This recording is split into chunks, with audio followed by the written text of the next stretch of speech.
এই জীবনে যত বড় ঝড় আসে, যত দুঃখ আমাদের ভেঙে দেয়, একটি সত্য কখনো বদলায় না।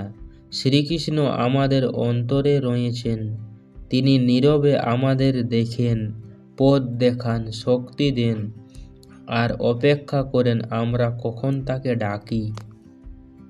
কৃষ্ণের বাঁশির সুর শুধু একটি সঙ্গীত নয়, এটি পৃথিবীর সবচেয়ে পবিত্র ডাক।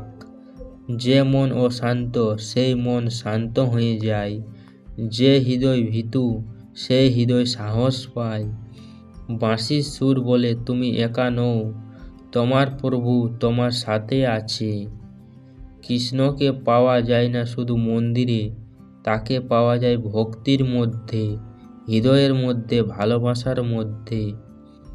যখন তুমি কারো সাহায্য করো কৃষ্ণ হাসেন, যখন তুমি কাউকে ক্ষমা করো তার আশীর্বাদ তোমার ওপর নেমে আসে, যখন তুমি সৎ পথে চলো তিনি নিঃশব্দে তোমার পাশে হাঁটেন।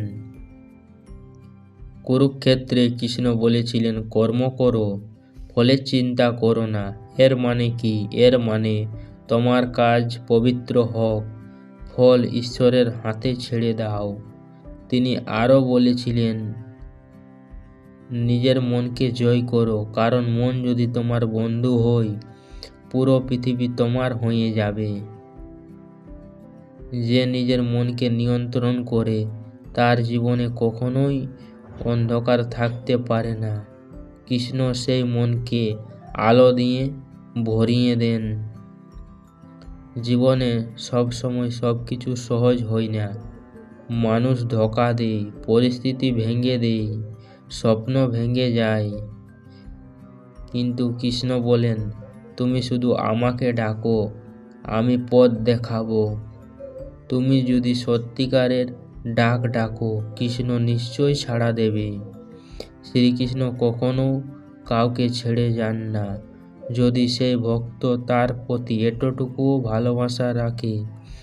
প্রতিদিন সকালে একবার, রাতে ঘুমানোর আগে একবার মনে মনে শুধু বলো হরে কৃষ্ণ, তুমি আমার সাথে থেকো। তাহলে দেখবে জীবন সহজ হয়ে যাচ্ছে, মন শান্ত হয়ে যাচ্ছে, আর তোমার পথ কৃষ্ণ নিজেই সাজিয়ে দিচ্ছেন। জয় শ্রীকৃষ্ণ। তাই ভিডিওটি ভালো লাগলে একটি লাইক করবেন এবং চ্যানেলের সাথে জুড়ে রহার জন্য চ্যানেলটিকে অবশ্যই সাবস্ক্রাইব করবেন পরের ভিডিও দেখার জন্য।